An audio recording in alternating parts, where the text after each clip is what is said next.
2012 সালে প্রথমবারের জন্য চেন্নাই সুপার কিংসকে হারিয়ে আইপিএল জেতে কেকেআর। এরপরে 2014 সালে পাঞ্জাব কিংসকে হারিয়ে তারা আবার চ্যাম্পিয়ন হয়। তারপরে একটা 10 বছরের অপেক্ষা এবং যার হাত ধরে কেকেআর শেষবার আইপিএল জিতেছিল, এবারও কিন্তু 2024-এ তার হাত ধরেই আইপিএল জিতল কেকেআর এবং তিনি আর কেউ নন, কেকেআরের প্রাক্তন অধিনায়ক এবং বর্তমান মেন্টর গৌতম গম্ভীর। অসাধারণ একটা পারফরমেন্স করলো কেকেআর কিন্তু আইপিএল ফাইনালে। হায়দ্রাবাদের মতো একটা স্ট্রং টিম সানরাইজার্স হায়দ্রাবাদ এবার কিন্তু সব টিমের ঘুম কেড়ে নিয়েছিল তাদের অসাধারণ ব্যাটারদের জন্য।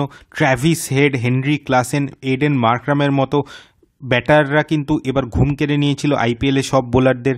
সাথে সাথে অভিষেক শর্মার মতো ডোমেস্টিক প্লেয়ার থাকার সৌজন্যে কিন্তু হায়দ্রাবাদ এবার দুরন্ত পারফরমেন্স করে ফাইনালে উঠেছিল, কিন্তু শেষ পর্যন্ত কেকেআরের কাছেই কিন্তু তারা পর্যুদস্ত হলো। এর আগেও প্লে অফ ম্যাচে কেকেআরের কাছে তারা পর্যুদস্ত হয়েছে এবং ফাইনালেও তারা কিন্তু কেকেআরের কাছে পর্যুদস্ত হলো। হায়দ্রাবাদের মতো একটা টিমকে এত লো স্কোরে বেঁধে ফেলাটা কিন্তু খুবই কঠিন ছিল, 113 রানের মতো একটা স্কোরে। কিন্তু সেই জায়গা থেকে মিচেল স্টার্ক প্রথমে যে ধাক্কাটা দিলেন প্রথম ওভারেই, সেটা কিন্তু হায়দ্রাবাদ আর সামলাতে পারলো না।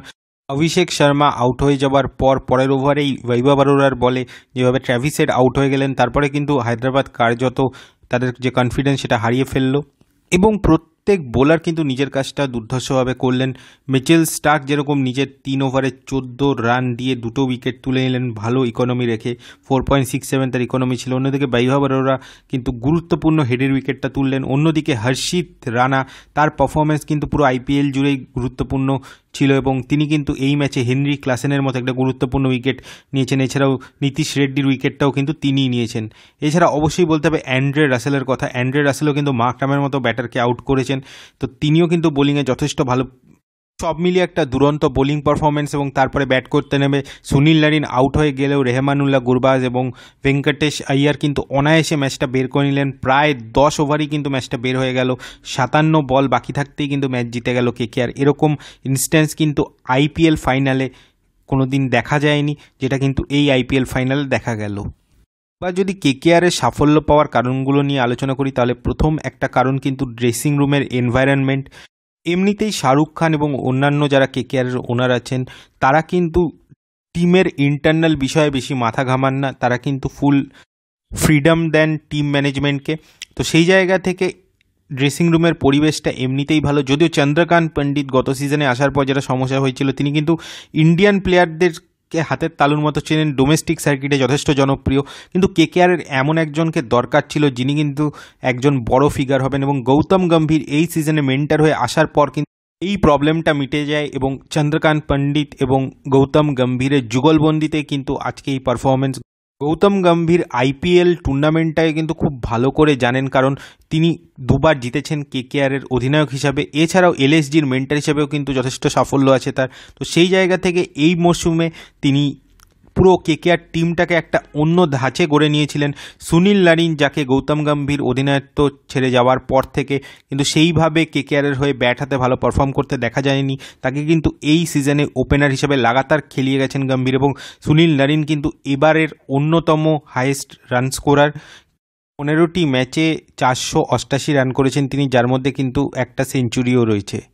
অন্যদিকে জেসন রয়ের অনুপস্থিতিতে আনসোল্ড ফিল সল্টকে দলে নেওয়াটা কিন্তু কেকেআরের একটা মাস্টার স্ট্রোক ছিল এবং ফিল সল্ট এসে লিগ স্টেজের ম্যাচগুলিতে নারিনের সাথে যেভাবে যুগলবন্দিতে রান করেছেন সেটা কিন্তু কেকেআরকে এই আইপিএলে ভালো একটা জায়গায় নিয়ে গেছে এবং কেকেআর কিন্তু 1 নম্বরে শেষ করেছে লিগ স্টেজে।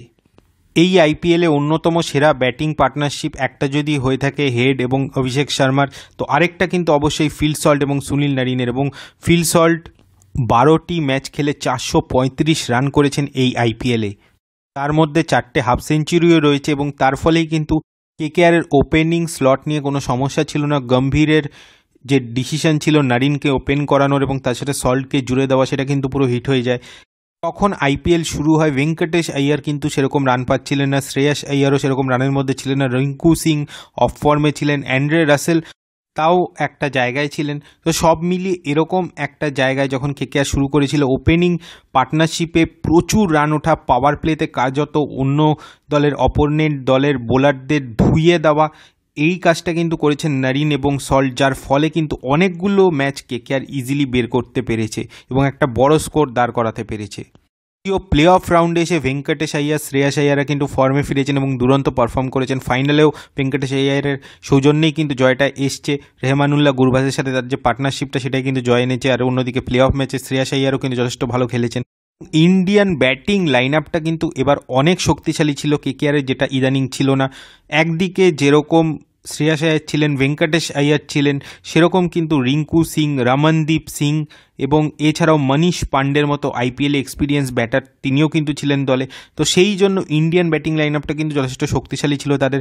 মনীষ পান্ডে এই আইপিএলে মাত্র একটা ম্যাচ খেলেছেন এবং সেই ম্যাচেই কিন্তু ব্যাট হাতে রান করেছেন তিনি। তো ফরেন ব্যাটিং লাইন আপ এবং ইন্ডিয়ান ব্যাটিং লাইন আপ দুটোই কিন্তু স্ট্রং ছিল কেকেআরের। ছাড়াও কিন্তু বিদেশি সিলেকশনের ক্ষেত্রে কেকেআর যথেষ্ট কনফিডেন্ট ছিল। তাদের 4 জন বিদেশি কিন্তু ফিক্স ছিল, যে ব্যাটিংয়ের ক্ষেত্রে ফিল সল্ট এবং অলরাউন্ড পারফরমেন্সের ক্ষেত্রে সুনীল নারিন এবং অ্যান্ড্রে রাসেল থাকবেন বিদেশি হিসাবে, আর বোলার হিসাবে কিন্তু বিদেশি হিসাবে থাকবেন মিচেল স্টার্ক। এই ইকুয়েশনটা কিন্তু সেট ছিল কেকেআর, যেটা কিন্তু একটা বড় অ্যাডভান্টেজ তাদের এই সিজনে হয়েছে। তারা কিন্তু কোনো রকম এক্সপেরিমেন্টে যায়নি। মিচেল স্টার্ককে নিয়ে প্রথম দিকে অনেক কথা হয়েছে, প্রচুর রান দিয়েছেন তিনি, কিন্তু শেষ পর্যন্ত কিন্তু 17টা উইকেট তিনি তুলেছেন। তো সেই জায়গা থেকে মিচেল স্টার্কের পারফরমেন্স কিন্তু ভালো, এবং আইপিএল প্লে অফ ম্যাচ এবং আইপিএল ফাইনালে যেই পারফরমেন্সটা বল হাতে তিনি করেছেন সেটা কিন্তু অনবদ্য। ক্ষেত্রেও কিন্তু গৌতম গম্ভীরের একটা মাস্টার স্ট্রোক। 25 কোটি টাকা দিয়ে তিনি যে স্টার্ককে কিনেছিলেন, সেই স্টার্কের পারফরমেন্স কিন্তু প্লে অফ এবং ফাইনাল ম্যাচে পার্থক্য করে দিল। আর এছাড়াও কেকেআরের এবারের একটা অন্যতম অ্যাডভান্টেজ ছিল ডোমেস্টিক আনক্যাপ বোলার্সরা। হর্ষিত রানা এবং বৈভব অরোরা কিন্তু দুরন্ত বল করেছেন পুরো টুর্নামেন্ট জুড়ে। একদিকে তারা যেরকম উইকেট তুলেছেন, অন্যদিকে তারা কিন্তু যথেষ্ট ইকোনমিক্যাল বোলিং করেছেন। কয়েকটা ম্যাচে তারা হয়তো রান কনসিড করেছেন, কিন্তু বেশিরভাগ ম্যাচেই তাদের পারফরমেন্স কিন্তু বল হাতে খুবই ভালো ছিল। আগে একটা সময় কেকেআর অনেক প্লেয়ারকে ট্রাই করেছে, কমলেশ নাগারকোটি, শিবম মাভি, তারা কিন্তু প্রচুর রান দিয়েছেন বল হাতে। এবার কিন্তু হর্ষিত রানা এবং বৈভব অরোরা যথেষ্ট ম্যাচিওর পারফরমেন্স করেছেন বল হাতে, এবং পুরো কেকেআর বোলিং ইউনিট কিন্তু ভালো খেলেছে। বরুণ চক্রবর্তী, সুনীল নারিনরা কিন্তু ভালো বোলারই। কেকেআরের স্পিন অ্যাটাকটা চিরকালই কেকেআরের স্ট্রেংথ, কিন্তু এবার কিন্তু পেস অ্যাটাকটা খুবই শক্তিশালী তাদের, এবং এতটাই শক্তিশালী যে আইপিএল ফাইনালে কিন্তু বরুণ চক্রবর্তীর মতো বোলার মাত্র 2টো ওভার বল করেছেন। এছাড়াও বল হাতে অ্যান্ড্রে রাসেল কিন্তু খুবই একটা ভালো ভূমিকা নিয়েছেন কেকেআর জার্সিতে এই সিজনে। বরুণ চক্রবর্তী 21টা উইকেট নিয়েছেন এই সিজনে। অ্যান্ড্রে রাসেল এবং হর্ষিত রানা 19টা করে উইকেট পেয়েছেন। এছাড়াও সুনীল নারিন এবং মিচেল স্টার্ক 17টা উইকেট পেয়েছেন এই সিজনে। এছাড়াও বৈভব অরোরাও কিন্তু 11টা উইকেট তুলেছেন। উইকেট তোলার ক্ষেত্রে কিন্তু প্রত্যেক বোলার একে অপরকে টেক্কা দিয়েছেন, এবং একাধিক বোলার যেহেতু 15র উপরে উইকেট পেয়েছেন এই আইপিএলে, তো তার জন্য কিন্তু কেকেআর বোলিং অ্যাটাক এতটা শক্তিশালী ছিল, এবং ফাইনাল এবং প্লে অফ ম্যাচেও কিন্তু দুরন্ত পারফর্ম করেছে কেকেআর বোলিং অ্যাটাক। এছাড়া ফিল্ডিংয়ের ক্ষেত্রেও কিন্তু যথেষ্ট ভালো পারফরমেন্স কেকেআর প্লেয়ারদের। রিঙ্কু সিং তো ছিলেনই, তার সাথে এই মরশুমে রমনদীপ সিং তিনি একটা অসাধারণ ক্যাচ নিয়েছেন, যেটা কিন্তু আইপিএলের অন্যতম সেরা ক্যাচ। এবং এছাড়াও টোটাল ফিল্ডিং ইউনিট হিসাবেও কিন্তু কেকেআর যথেষ্ট ভালো পারফর্ম করেছে। তো সব মিলেই অলরাউন্ড পারফরমেন্সের সৌজন্যেই কিন্তু কেকেআর আজকে এই জায়গায় আসতে পেরেছে, এবং 10 বছর পরে আজকে আবার আইপিএল ট্রফি তারা জিততে পেরেছে। অনেক শুভেচ্ছা রইল কেকেআরের জন্য। এই ভিডিওটা পর্যন্ত রাখছি। ভিডিওটা ভালো লাগলে অবশ্যই লাইক, শেয়ার এবং কমেন্ট করবেন, এবং যারা আমার চ্যানেল নতুন এসেছেন বা আমার চ্যানেলটিকে এখনও সাবস্ক্রাইব করেননি, প্লিজ আমার চ্যানেলটিকে সাবস্ক্রাইব করে দেবেন। তো চলুন এখনকার মতো টাটা।